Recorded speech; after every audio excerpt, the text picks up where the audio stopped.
There are moments in football when everything just clicks. A player, a system, a manager, and together, they become unstoppable. That's exactly what's happening at Real Madrid right now. Kylian Mbappé isn't just scoring goals anymore, he's evolving, and Xabi Alonso is the one shaping that transformation. Madrid's season began as expected: wins, goals, dominance. 11 victories in 12 games should silence any doubts. But questions still lingered. Could they handle real pressure? Early losses suggested otherwise. Then came the answer: a tactical identity built on control. Xabi Alonso didn't just fix problems, he introduced a philosophy. His Madrid isn't chaotic or overly reliant on individual brilliance. It's controlled, deliberate, and almost surgical in how it breaks opponents down. The idea is simple but incredibly effective. Dominate the ball, stretch the opposition, and wait for the perfect moment to strike. Madrid now moves the ball with purpose. Side to side. Constant motion. Opponents are forced to chase, to shift, to react. And eventually, they crack. It's not flashy in the traditional sense, it's intelligent, calculated, relentless. And within this system, Mbappe has become the focal point, not as a luxury player, but as a disciplined leader. From individual star to system leader. Last season, Mbappe's numbers were already ridiculous. Goals came easily. Records were broken. On paper, it looked like a dream debut. But football isn't played on paper. Despite his output, something felt off. He wasn't fully integrated into the team's rhythm. His movement sometimes overlapped with teammates. His defensive work was inconsistent. It was brilliance, but isolated brilliance. And when the season ended without major trophies, those cracks became impossible to ignore. That's where Alonso stepped in and changed everything. Instead of building the team around Mbappe's freedom, he built a system that demanded more from him. More pressing, more discipline, more connection with the team. And to Mbappe's credit, he didn't resist. He adapted. Now, he's not just finishing chances, he's creating them, initiating pressure, and leading by example. A different kind of dominance. What makes this version of Mbappe so dangerous isn't just his goal scoring, it's his involvement in every phase of the game. His movement is sharper. His decisions are quicker. His understanding of space has improved dramatically. You can see it in moments that don't always make highlight reels. Tracking back to stop a counterattack. Pressing defenders into mistakes. Linking play between midfield and attack. These are the details that turn great players into complete ones. And the numbers back it up. His pressing intensity has increased. His defensive contributions are more consistent. But more importantly, his timing has improved.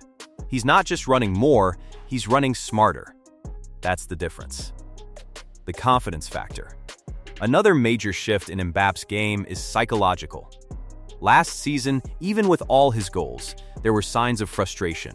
Missed penalties, moments where pressure seemed to weigh on him. But this season feels different. He looks calm, focused, in control. Take his penalty record as an example. What was once a weakness has become a strength. Every conversion now feels inevitable. Even his technique reflects confidence, composed finishes, no hesitation, complete authority. That mental transformation might be the most important change of all. Big games, big statements. Every elite player is judged by how they perform in big moments. And this season, Mbappe is delivering. Whether it's scoring crucial goals, providing assists under pressure, or simply taking control of games when Madrid needs him most, he's stepping up consistently. One standout performance came in a match where Madrid were reduced to 10 men early on. Instead of collapsing, they rallied, and Mbappe led the charge. He scored with pace and precision, then created another goal with perfect vision. It wasn't just a great performance, it was a statement. This is a player who can decide games on his own. A system that elevates everyone. What makes Alonso's approach so powerful is that it doesn't revolve around one superstar carrying the team, it transforms the entire structure. The midfield now plays with purpose, constantly offering passing angles and controlling the tempo instead of rushing decisions. The defense, once exposed in transition, looks far more compact and disciplined, holding shape even under pressure. And the attack? It finally feels synchronized. Runs are timed better, spacing is smarter, and combinations happen naturally rather than by chance. Everything flows with intention. There's a rhythm to Madrid's play now, a sense that every movement connects to something bigger. And at the heart of it all is Mbappe, not as a lone hero trying to rescue games, but as the central piece in a well-oiled system. That's the real difference. Before, Madrid often depended on moments of magic, individual brilliance to break deadlocks. Now, they create those moments through structure. They don't just wait for opportunities, they manufacture them. Learning from the past. Alonso's biggest strength might be his ability to learn and, more importantly, to act on those lessons. He didn't walk into Madrid trying to impose ideas blindly. He studied the flaws that cost them in previous seasons, the defensive gaps that elite teams exploited, the lack of cohesion between lines, the inconsistency that appeared whenever pressure increased. And then he fixed it, systematically. Pressing is no longer optional, it's a collective responsibility. Every player knows when to engage and when to hold shape. Positioning has become more disciplined, reducing unnecessary risks. Roles are clearer, meaning players aren't stepping on each other's space or disrupting the flow. But perhaps the most important change is accountability. No one is above the system, not even Mbappe. What's impressive is how Mbappe responded. Instead of resisting, he leaned into it. He accepted the demands, adjusted his game, and elevated his work rate. That willingness to evolve, to sacrifice parts of his natural freedom for the good of the team, might be the defining factor in his transformation. The numbers tell the story. On the surface, Mbappe's numbers still look like something out of a video game. Goals are coming consistently, across competitions, against different types of opponents. He's right there among Europe's top scorers, competing with the very best. But this time, the numbers tell a deeper story. It's not just about volume, it's about impact. His goals are arriving at crucial moments. Equalizers when Madrid are under pressure, winners when the game is hanging in the balance, contributions that directly shift momentum. And beyond scoring, his involvement in build-up play and pressing sequences adds layers to his influence that don't always show up in basic stats. There's also a noticeable improvement in efficiency. Fewer wasted movements.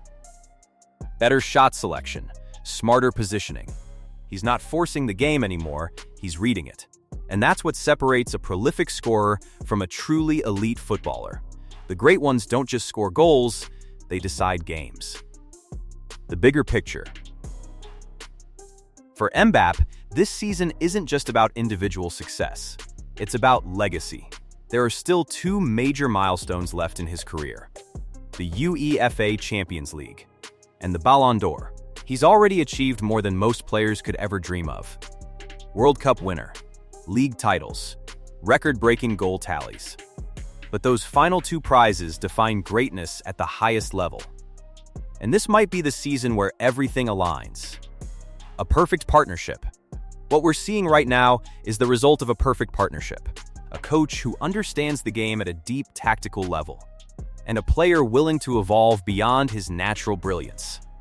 Alonso didn't try to change Mbappe completely. He refined him, directed his energy, gave his talent structure, and in return, Mbappe has responded with the best version of himself. Why this version of Mbappe is different. This isn't the Mbappe who relies purely on speed and instinct. This is a more mature, more intelligent version, one that understands the game beyond just attacking. He knows when to press, when to hold position, when to create space for others, when to take over. That awareness changes everything, because now he's not just reacting to the game, he's controlling it. And if this version of Mbappe keeps rising, we might be watching the start of a new football era. The real question is, can he turn this into trophies that define his legacy? If you want to be smarter every day, like and subscribe.